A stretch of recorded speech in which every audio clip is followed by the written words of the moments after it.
इनको देखो, ये लोग बहुत डिस्टर्ब। बहुत ही शानदार हमारे बीच में उत्तर प्रदेश के यशस्वी मुख्यमंत्री रुद्राक्ष का पौधा वृक्ष लगाओ जीवन बचाओ। बहुत शानदार सत्संग भवन का लोकार्पण। बोलिए महाराज योगी आदित्यनाथ जी,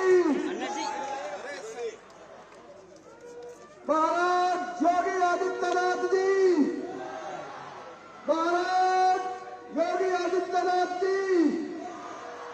बहुत ही शानदार। मेरा निवेदन, माननीय मुख्यमंत्री जी का स्वागत।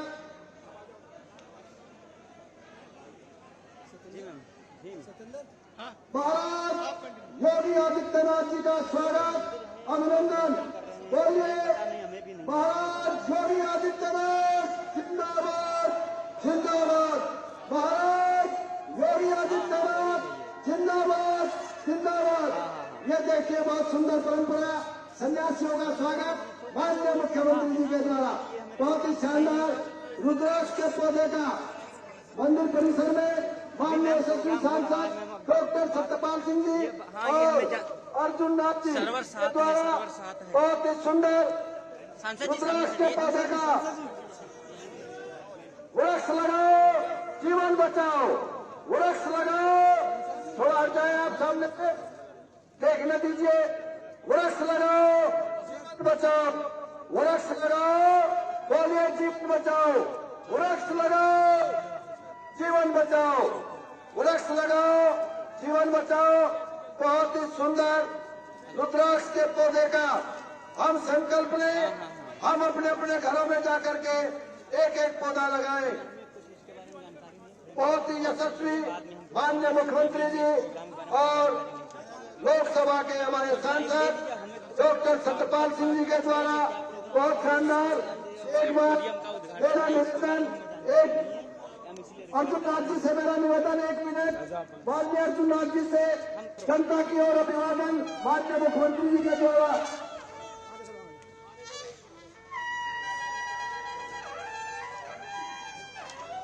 बहुत ही सुंदर कार्यक्रम, बहुत सुंदर।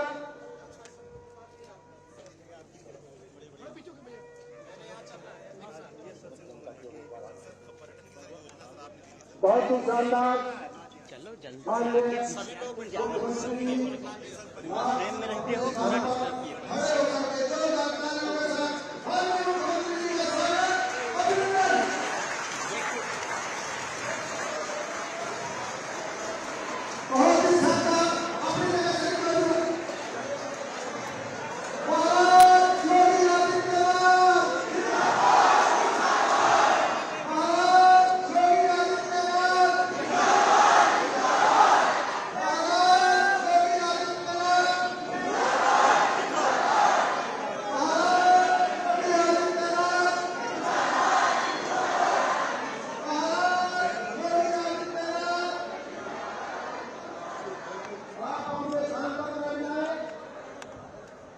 अपने स्थान पर बैठ जाए, अपना स्थान ले लें,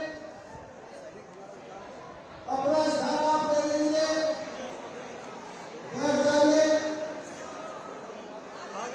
आप अपना स्थान ले लीजिए, शांति बनाइए। जो सन्यासी है वो हॉल में आ जाए।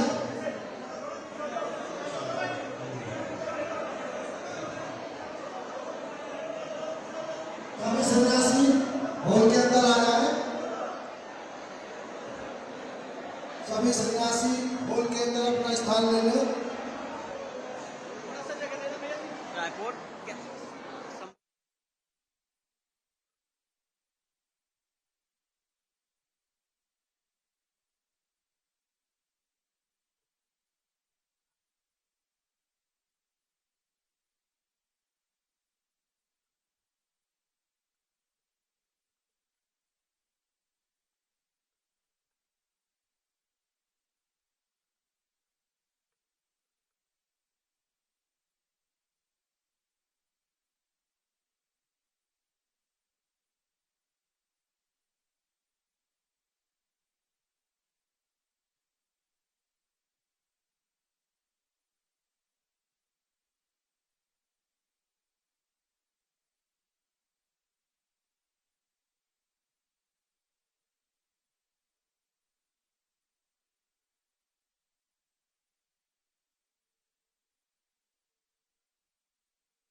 योगी आदित्यनाथ जी,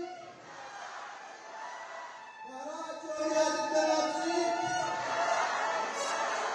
बहुत ही शानदार, बहुत ही सुंदर हमारे जोरदार तालियों के साथ स्वागत, अभिनंदन। मेरा निवेदन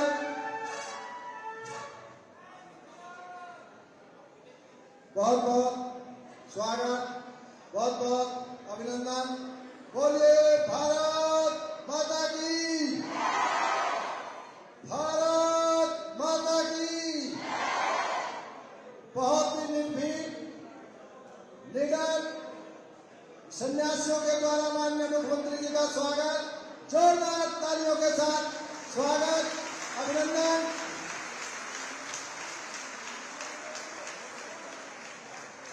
जो स्कूल के बच्चे बाहर हैं उनको अंदर भेज दीजिए। स्कूल के विद्यार्थी, स्वागत वाले बच्चे अंदर आ जाएं। बहुत ही स्वागत। माननीय मुख्यमंत्री जी का मैं निवेदन करता हूं, महाराज योगी अर्जुननाथ जी से और यहाँ के आश्रम की ओर से और महाराज जी से मेरा निवेदन कि सभी अतिथियों का सबसे प्रथम हमारे अतिथि बहुत ही निर्भीक, निडर और विश्व विख्यात सन्यासी हमारे बीच में आए हैं। हृदय की गहराइयों के साथ स्वागत, अभिनंदन। बोलिए महाराज योगी आदित्यनाथ जी, महाराज योगी आदित्यनाथ जी। मैं निवेदन करता हूँ हमारे मंच पर आदरणीय महाराज योगी आदित्यनाथ जी, बहुत ही यशस्वी सांसद डॉक्टर सत्यपाल सिंह जी, महाराज अर्जुननाथ जी, कथावाचक वाचिका नीरज शर्मा जी, पीर शेरनाथ जी, महंत समंदरनाथ जी और कृष्णनाथ जी, आप सबका सभी की ओर से हृदय की गहराइयों के साथ जोरदार तालियों के साथ पूरे मंच का माननीय मुख्यमंत्री जी का सन्यासियों का स्वागत, अभिनंदन। मैं निवेदन करता हूं अपने यहाँ के महंत जिनकी कृपा से, जिनकी मित्रता से, जिनके संन्यास धर्म से महाराज अर्जुननाथ जी के माध्यम से हम सबको माननीय मुख्यमंत्री जी को देखने का, इनका आशीर्वाद लेने का अवसर मिला है। मैं निवेदन करता हूँ, क्योंकि ये आश्रम परंपरा है, ये एक धार्मिक सभा है, ये एक ज्ञान की गंगा है, ये एक भक्ति योग का संगम है। हमारी सब यहाँ माताओं की उपस्थिति ये बात तय करती है कि आज फिर पुणे भारत में भगवान श्री राम, भगवान श्री कृष्ण और भरत जैसे बच्चों का यदि कोई निर्माण कर सकता है तो ये मातृ शक्ति निर्माण कर सकती है। ऐसी उपस्थिति मैं महाराज अर्जुननाथ जी से निवेदन करता हूँ, माननीय मुख्यमंत्री जी का ओम का पटका पहना करके समस्त क्षेत्र की ओर से आप स्वागत करेंगे, अभिनंदन करेंगे माननीय अर्जुननाथ जी और बागपत लोकसभा के माननीय अर्जुननाथ जी। इनके बाद लोकसभा सांसद आदरणीय बागपत के लाल डॉक्टर सत्यपाल जी और उत्तर प्रदेश के लाल माननीय मुख्यमंत्री योगी आदित्यनाथ जी का स्वागत, अभिनंदन। मेरा निवेदन माननीय अर्जुननाथ जी से आप सभी सन्यासियों का स्वागत करेंगे, आदरणीय डॉक्टर सत्यपाल सिंह जी और अर्जुननाथ जी, सभी सन्यासियों का स्वागत, जोरदार तालियों के साथ स्वागत, अभिनंदन।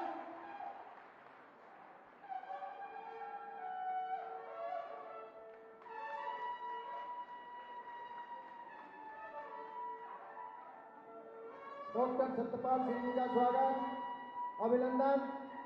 मेरा निवेदन, माननीय केपी मलिक जी, राज्य मंत्री उत्तर प्रदेश सरकार, इनका स्वागत, अभिनंदन।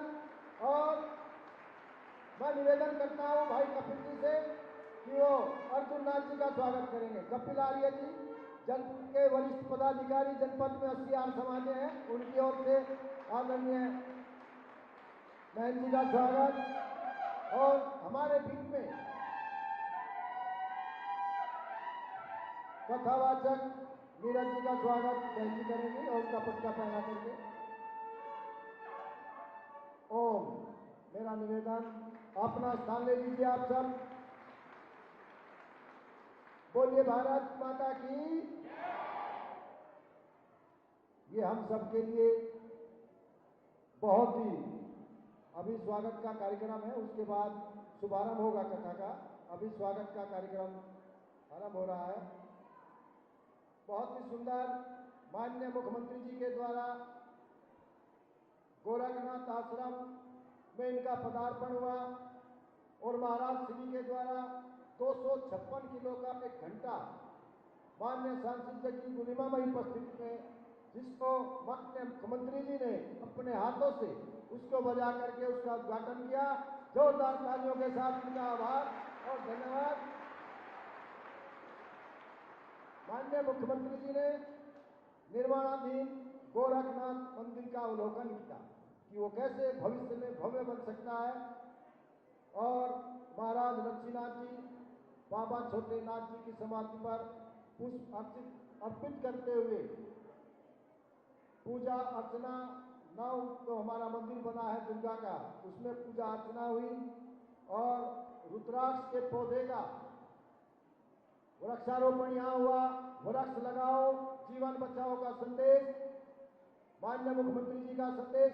हम सब अपने घरों में भी वृक्ष लगाएंगे, ऐसा संकल्प माननीय मुख्यमंत्री जी के वृक्षारोपण से हम सबको प्रेरणा मिली है। जोरदार तालियों के साथ इस बात की आप पुष्टि कीजिए।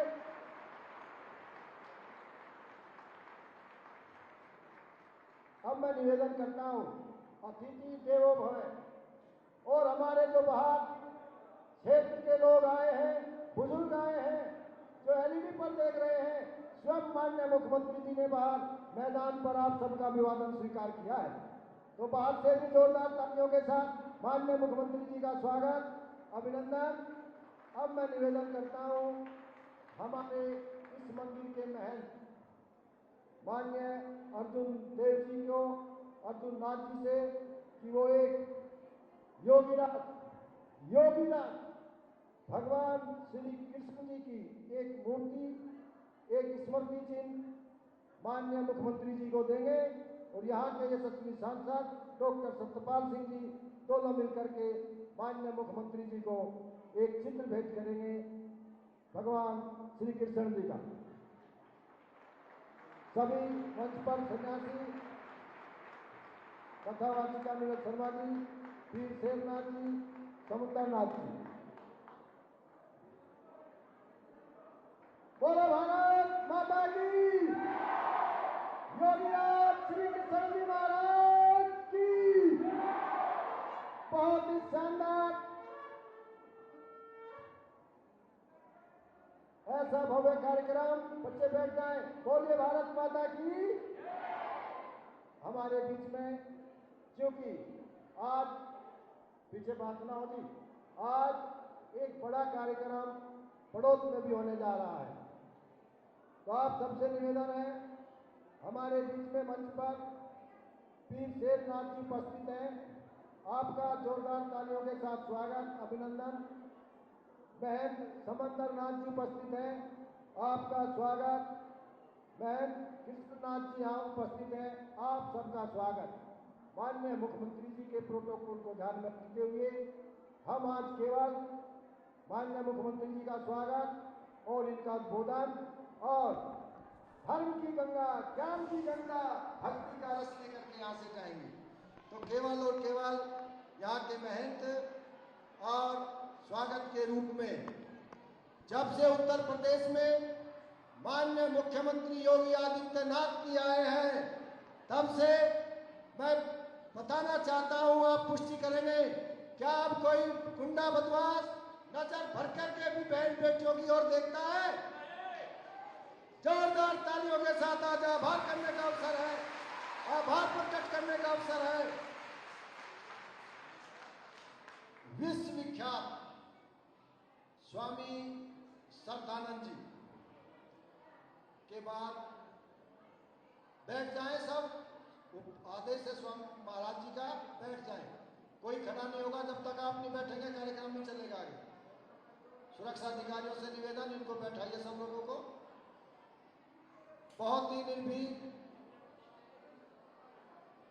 ठीक है सर, बहुत ही निर्भीक सन्यासी, विश्वविख्यात सन्यासी हमारे बीच में है। जब से उत्तर प्रदेश में आप आए हैं और आपके साथ साथ बागपत के लाल डॉक्टर सत्यपाल जी, जब से आपने इनको पुलिस की नौकरी से इस्तीफा दिलवा करके और इस क्षेत्र का कायाकल्प कराया है, यहाँ की जनता इसके लिए आपका हृदय से आभार प्रकट करती है, धन्यवाद ज्ञापित करती है। माननीय मुख्यमंत्री योगी आदित्यनाथ जी जिंदाबाद, जिंदाबाद।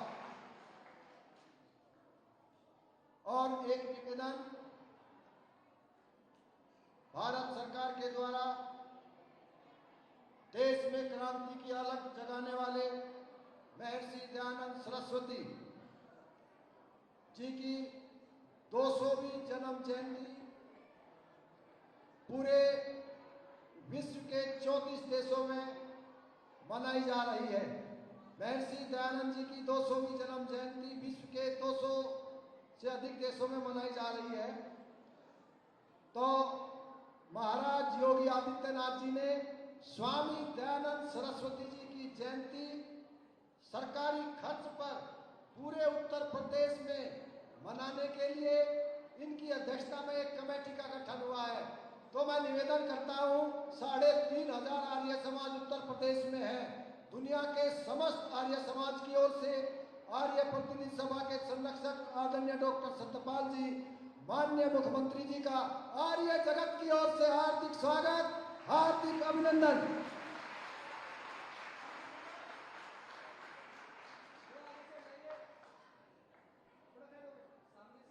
भारत माता की। अब मैं निवेदन करता हूं और एक निवेदन ये करता हूं, उस समिति का पहला कार्यक्रम जनपद बागपत मेजबानी के लिए तैयार है। जब भी आपका आदेश होगा, हम चाहते हैं कि जनपद बागपत से ही उस कार्यक्रम की शुरुआत हो, ऐसा निवेदन हम यहाँ से करते हैं। जोरदार तालियों के साथ हमारा निवेदन। अब मैं निवेदन करता हूँ आदरणीय डॉक्टर सत्यपाल सिंह जी से कि वो स्वागत भाषण के द्वारा माननीय मुख्यमंत्री जी का, संतों का स्वागत करेंगे। आदरणीय डॉक्टर साहब।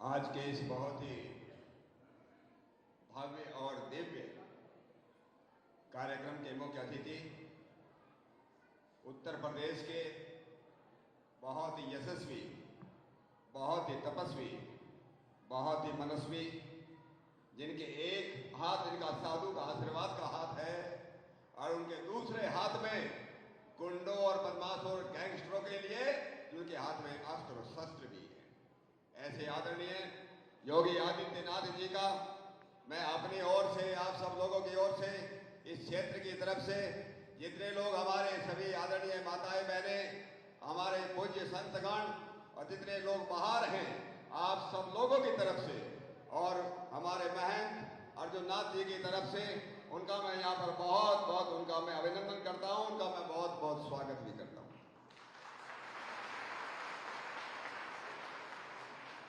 हमारे आदरणीय कथावाचक श्री मंदिरज शर्मा जी, आदरणीय वीर शेरनाथ जी, आदरणीय महंत समुद्रनाथ जी, पंडित कृष्णनाथ जी, हमारे यहाँ के सम्मान्य मंत्री विधायक भाई कृष्णपाल मलिक जी, हमारे संचालक हमारे रवि जी, हमारे कपिल आर्य जी और आप सभी लोगों को मैं सबसे पहले अपनी सादर नमस्ते करता हूँ।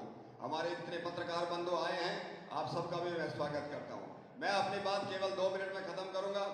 आज से लगभग 2500 साल पहले इस देश के अंदर जब चाणक्य हुए, कौटिल्य हुए, उनसे एक सवाल पूछा गया और सवाल ये था कि अगर समाज के अंदर, अगर किसी राष्ट्र के अंदर सुख, शांति और समृद्धि चाहिए, सुख भी चाहिए, शांति भी चाहिए, हर एक प्रकार की समृद्धि चाहिए, तो उसका रास्ता क्या है? तो चाणक्य ने कहा था कि सुखस्य मूलम धर्म, सुख का मूल धर्म है। जहां धर्म है वहीं पर सुख होता है। उससे आगे प्रश्न किया गया चाणक्य महाराज से कि जो धर्म का मूल क्या है? तो उन्होंने कहा धर्मस्य मूलम अर्थ है। धर्म का मूल जो है वो अर्थ है। कम से कम इतना तो होना चाहिए कि आदमी अपना घर पेट कर सके, अपने का काम कर सके।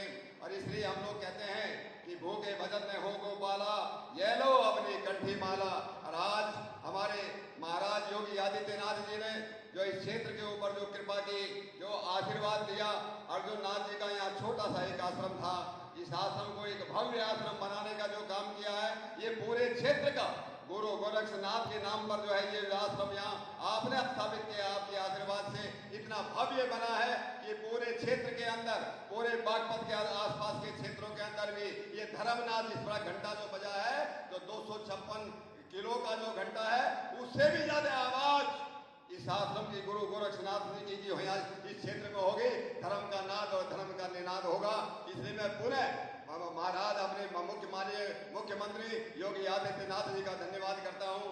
फिर आगे चाणक्य से फिर पूछा गया कि ये आप कह रहे हैं कि अर्थ जो है धर्मस्य मूलम अर्थ है, अरे अर्थ का मूल क्या है, अर्थ की जड़ क्या है? तो आचार्य चाणक्य ने कहा था अर्थस्य मूलम राज्यम। जब राज्य अच्छे होते हैं तभी धर्म चलता है, नहीं तो कोई पूछने वाला नहीं। आज उत्तर प्रदेश के अंदर जो धर्म ध्वजा फैल रही है, जो ओम का झंडा ऊंचा हो रहा है भारतीय संस्कृति के लिए, इस प्रकार से हमारे क्षेत्र के अंदर भगवान राम का मंदिर बन रहा है और आगे आने वाले अभी 22 जनवरी को रामलला उस मंदिर के अंदर स्थापित होंगे। ये केवल मंदिर की बात नहीं है, इस देश की सनातन संस्कृति का वो एक परिचायक है। और उसके लिए भी मैं आप सब लोगों की तरफ से, पूरे बागपत की जनता की तरफ से हम आदरणीय योगी आदित्यनाथ जी का मैं बहुत बहुत आभार, उनका मैं बहुत बहुत अभिनंदन करता हूँ। मित्रों, मैं आज श्रीमद् भागवत कथा यहाँ पर हो रही है। श्रीमद् भागवत कथा का एक बहुत ही सुंदर एक उसका एक श्लोक आता है, सत्यवरम सत्यपरम तिरन सत्यम सत्यस्य जो निहितम च सत्ये सत्यस्य सत्यम सत्यात्मकम त्वाम शरणहम प्रपन्नः। ये हम सब लोग सत्य के पीछे चले, जहाँ सच्चाई होगी वही धर्म होगा। और इसलिए विदुर जी से जब ये सवाल पूछा गया कि धर्म की रक्षा कौन कर सकता है, उन्होंने कहा था सत्येन रक्षते धर्मो, जहाँ सत्य है, जहाँ सच्चाई है। आज हमारे उत्तर प्रदेश की इस राजगद्दी पर एक सच्चाई का शासन है। ऐसे गुंडे बदमाश आज उत्तर प्रदेश छोड़ करके भाग गए हैं। उत्तर प्रदेश उत्तम प्रदेश बनता जा रहा है। मैं पुनः हमारे आदरणीय मुख्यमंत्री योगी आदित्यनाथ जी का ये आशीर्वाद देने के लिए ये हमारा ये केंद्र बिंदु जो बन रहा है, ये केंद्र बिंदु ये गुरु गोरक्षनाथ की ये धरती, उनकी ये पवित्र भूमि, जहाँ उन्होंने कितने हमारे नाथ संप्रदाय के कितने संतों ने कितनी तपस्या की होगी धरती को, ये धरती आज फली फूलित हो रही है। हम बताते जो बाहर में महाराज जो तालाब है, कहते थे कि यहाँ तालाब का पानी इतना अच्छा होता था कि चमड़े की बीमारी, जितनी स्किन की बीमारी सब खत्म हो जाती थी। मैं कहता हूँ दुनिया में सबसे ज्यादा बड़ी बीमारी अगर किसी चीज की है, हम कहते जल का प्रदूषण हो गया, हम कहते वायु का प्रदूषण हो गया, हम कहते जमीन का प्रदूषण हो गया, लेकिन सबसे बड़े प्रदूषण का नाम विचारों का प्रदूषण है।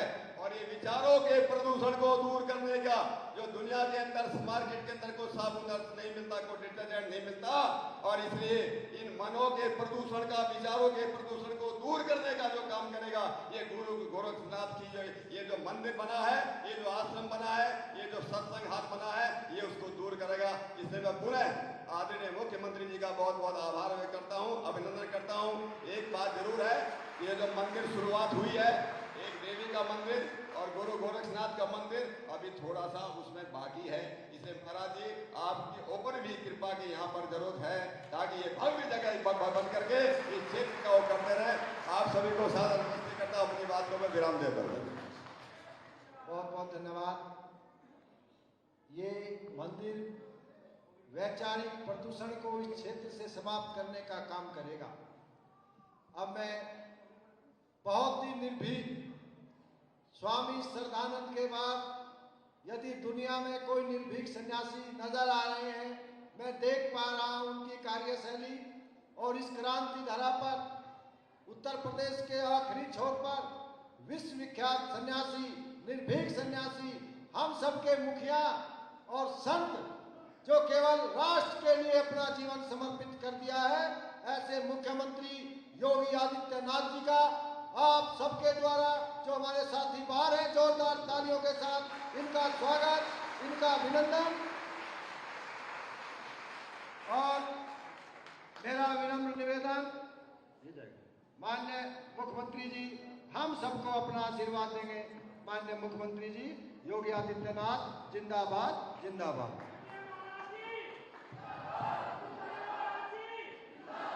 सत्य सनातन धर्म की जय हो।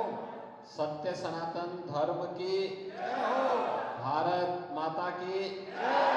भारत माता की जय। गौ माता की रक्षा हो। गौ माता की गंगे माता की गंगे माता की।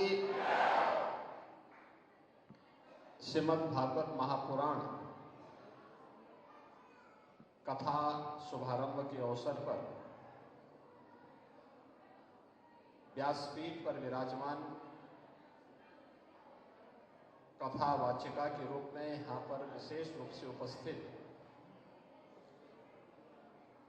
सुश्री नीरज शर्मा जी,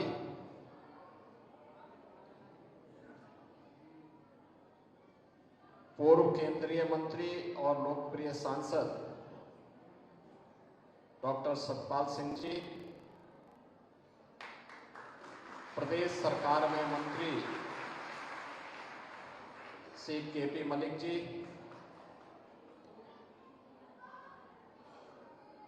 हमारे नाथ संप्रदाय के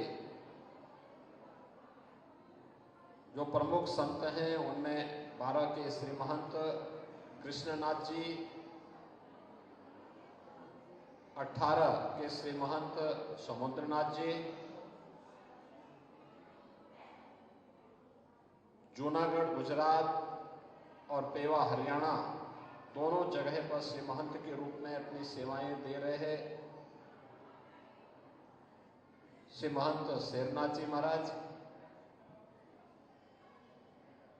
बेगबारा पंथ योगी महासभा नाथ पंथ से जुड़े हुए और खड़दर्शन संप्रदाय से जुड़े हुए सभी हमारे योगी सन्यासी और पूज्य संतजन, इस पूरे कार्यक्रम के आयोजक श्री महंत योगी अर्जुननाथ जी, आयोजन समिति से जुड़े हुए सभी श्रद्धालुजन, उपस्थित सभी माताएं, नौजवान साथियों, बागपत की धरती महाभारत कालीन धरती के रूप में जानी जाती है। कहते हैं भगवान श्री कृष्ण ने जिन 5 गांवों को मांगा था उनमें से बागपत भी एक था। और इसी जनपद के इस बड़ौद क्षेत्र में आज बाबा गोरखनाथ आश्रम में श्रीमद् भागवत महापुराण की इस पावन कथा का शुभारंभ इस भव्य सभागार में प्रारंभ करने का सौभाग्य मुझे प्राप्त हुआ है। इसके लिए योगी अर्जुननाथ जी को और उनके साथ के सभी योगेश्वर जितने श्रद्धालु भक्त हैं उन सबको हृदय से धन्यवाद देते हुए आप सबका मैं अभिनंदन करता हूं।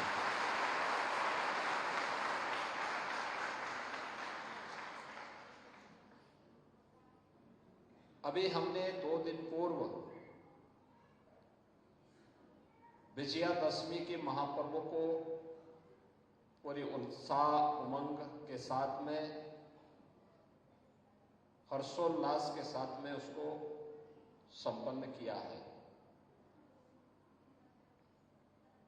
भारत के अंदर पर्वों और त्योहारों की जो परंपरा है ये उत्साह और उमंग की है।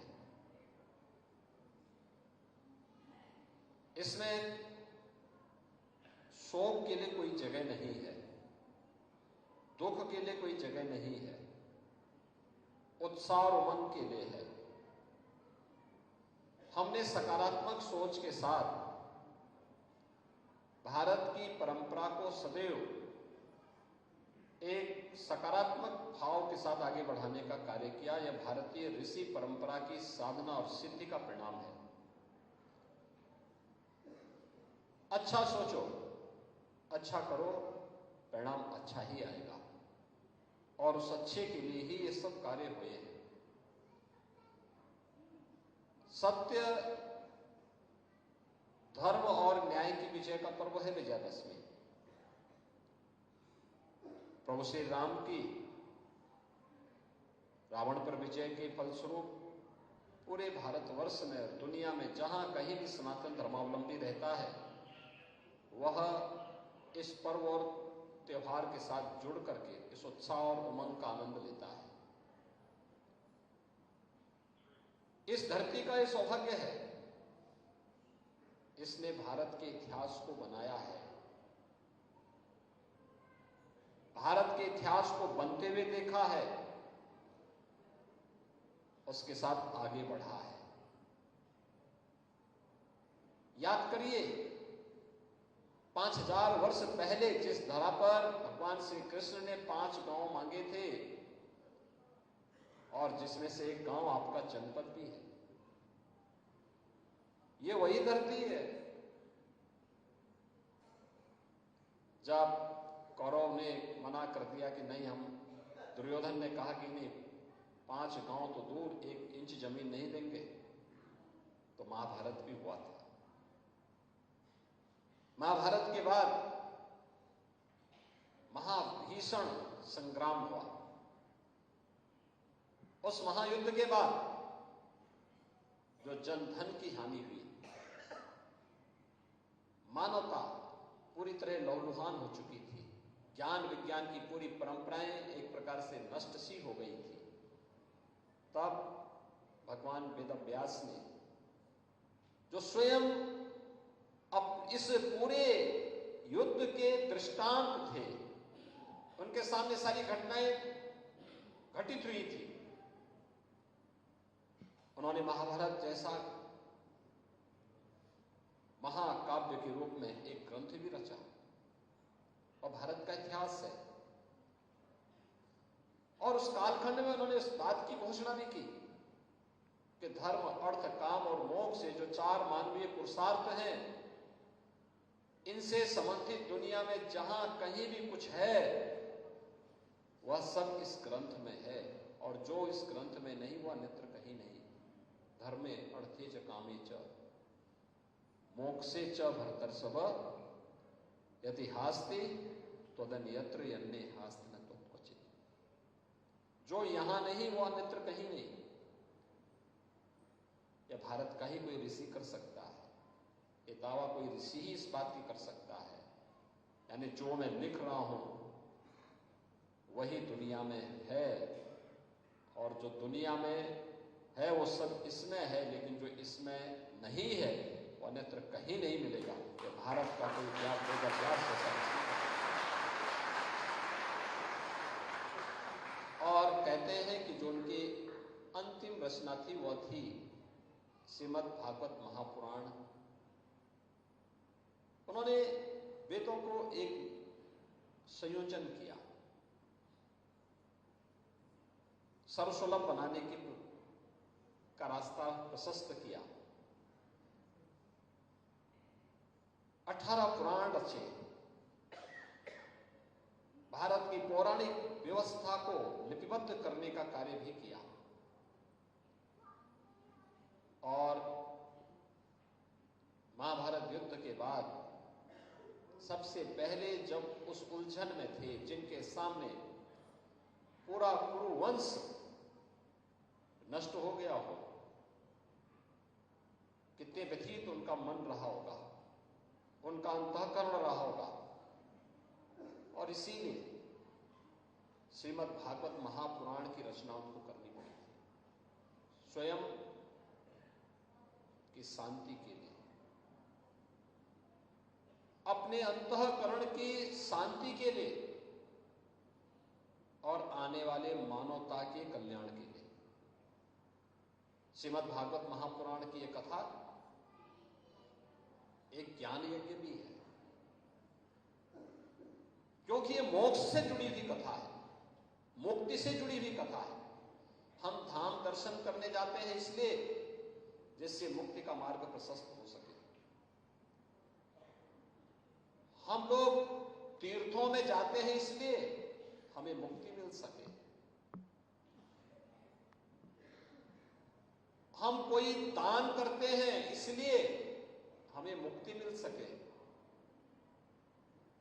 हम कोई यज्ञ करते हैं इसलिए हमें मुक्ति मिल सके। मुक्ति मोक्ष का ही पर्याय है, और मोक्ष का मतलब, मुक्ति का मतलब जिस संकल्प के साथ हम पढ़े हैं उसमें पारंगत होना, पास हो जाना। अलग अलग श्रेणी के व्यक्ति के लिए मुक्ति की अलग अलग व्याख्या हो सकती है। एक सन्यासी के लिए जन्म मरण के बंधन से सर्वथा मुक्त हो जाना, एक सत्गृहस्थ के लिए उसके द्वारा किए गए सत्कर्मों का अच्छा फल उसे प्राप्त हो जाए, एक सरकारी कर्मचारी के लिए अच्छा काम उसने किया है, उसका प्रमोशन समय पे हो जाए, एक विद्यार्थी के लिए उसने मेहनत की तो उसकी मेहनत का परिणाम उसके अनुकूल आ जाए। यही मुक्ति का पर्याय, यही मुक्ति का अवसर है, मोक्ष। और श्रीमद् भागवत महापुराण की कथा उसी ज्ञान यज्ञ से जुड़ा हुआ मुक्ति का मोक्ष प्रदान करने वाला ग्रंथ है। ज्ञान, भक्ति और वैराग्य, ये तीनों इस पवित्र ग्रंथ में भरे पड़े हैं। और याद रखना, पहली कथा भी सुख तीर्थ में ही भगवान सुखदेव ने सुनाई थी राजा परीक्षित को। जन्मेजय के यज्ञ के फलस्वरूप ये कथा वहां पर उस रूप में प्रस्फुटित होती है। अभी पिछले दिनों मुझे सुख तीर्थ में भी जाने का सौभाग्य प्राप्त हुआ था।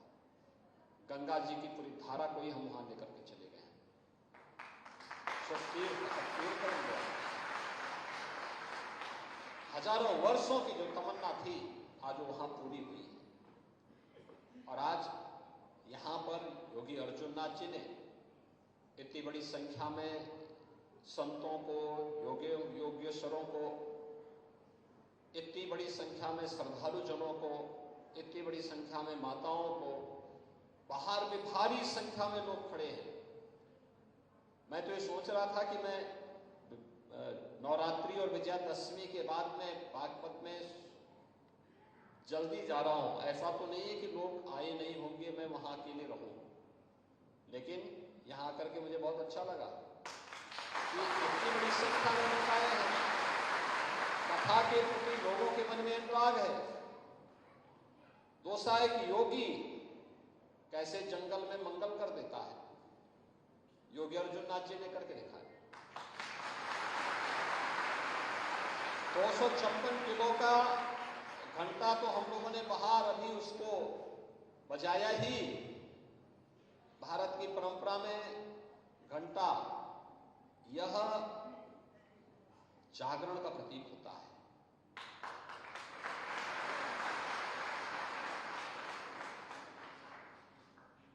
ये जागरण के देवता होते हैं, साक्षात भैरव जी के प्रतीक होते हैं। पूजा बिना घंटी के नहीं बच सकती होती। ये मान्यता है जहां तक उसकी आवाज जाएगी कष्टों को हरने की सामर्थ्य रखती है, हर प्रकार की विघ्न बाधाओं को दूर करता है, नकारात्मकता को भगाता है। उसकी अपनी विशिष्ट ध्वनि निकलती है। यहां पर 2019 में योगी अर्जुननाथ जी मेरे पास आए थे। उस समय नौ दुर्गा मंदिर की मूर्ति प्राण प्रतिष्ठा का कार्यक्रम इनके यहाँ पे था। मैं समय नहीं दे पाया। आज मैंने दर्शन किया, कितनी भव्य प्रतिमा वहां रखी है जगत जननी मां भगवती की। आप सबका सहयोग उनके साथ में रहा तो देखिए एक योगी ने कैसे इतना बड़ा सभागार और इतना अच्छा सरोवर भी यहाँ के लोगों के लिए दे दिया। तो एक संत तो कुछ अच्छा कर ही सकता है, योगदान दे सकता है, प्रयास करके उसको आगे बढ़ा सकता है। बाकी तो इन चीजों के संरक्षण में स्थानीय जनमानस को योगदान देना चाहिए, स्थानीय जनता को खड़े होकर के उनके साथ सहयोग करना चाहिए। यह आपकी पहचान बनेगी। स्थानीय लोगों को इसके माध्यम से एक नई ऊर्जा मिलेगी। उन्हें विभिन्न प्रकार के धार्मिक आयोजनों के साथ जुड़ने का अवसर प्राप्त होगा और एक धार्मिक आयोजन सकारात्मकता को जन्म देगा, अच्छी दिशा में बढ़ने के लिए एक नई प्रेरणा देगा। धन धान्य से इस क्षेत्र में खुशहाली आएगी, अव्यवस्था और अराजकता समाप्त होगी और यही तो जीवन का उद्देश्य है। और उसी उद्देश्य के लिए आज यहां पर इस कथा शुभारंभ के अवसर पर मैं यहां पर आया हूं। मुझे आज के इस अवसर पर योगी अर्जुन नाथ जी को मैं धन्यवाद देता हूं। कथावाचिका के रूप में देखिए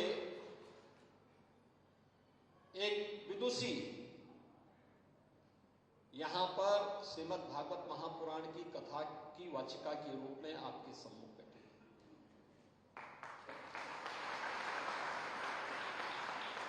वेदों की बहुत सारी ऋचाएं ऐसी हैं जो भारत की किसी विदुषी ने रची हैं, अलग अलग कालखंडों में रची हैं। कौन कहता है कि महिलाएं वेद नहीं पढ़ सकती?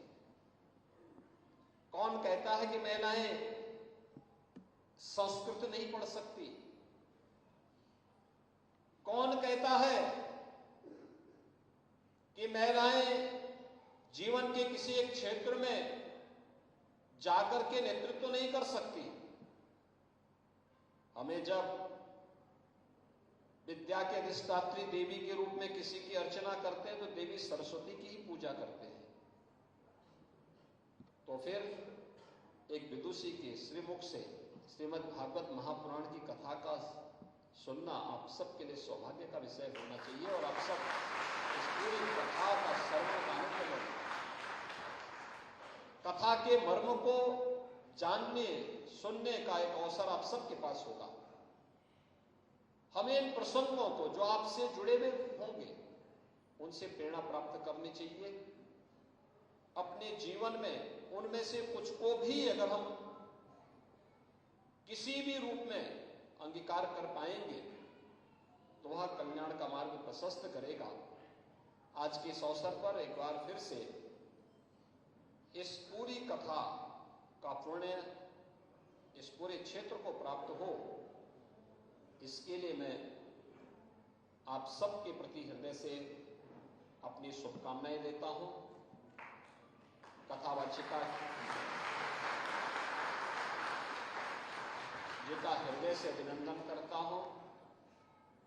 योगी अर्जुन नाथ जी को धन्यवाद देता हूं और जितने हमारे योगेश्वर आए हैं, संतजन आए हैं, इन सब का भी हृदय से स्वागत करते हुए यहाँ के माननीय सांसद जी डॉक्टर सतपाल सिंह जी को उनको भी धन्यवाद देता हूँ कि वे अपने कार्यक्रम में से समय निकाल कर यहाँ पर उपस्थित रहे हैं। आप सबके प्रति मेरी मंगलमय शुभकामनाएं हैं। धन्यवाद। जय हिंद। जय जय श्री राम। धन्यवाद।